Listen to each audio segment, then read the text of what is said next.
Good evening and welcome to Toddecooks. Tonight what I'm going to do is I'm going to show you how to cook a sweet and savory glazed pork chop. It's really easy to make. It does not take a long time at all.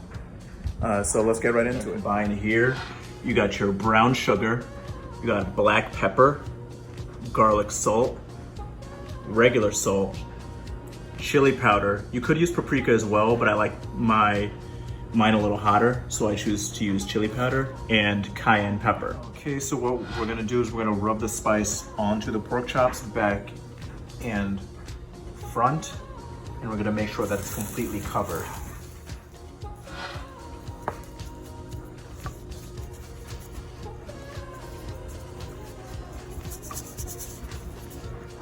So next, what you're gonna do is you're gonna put 2 tablespoons of olive oil into your skillet. Put it on about medium high, and just wait until the skillet. Now we're gonna flip them.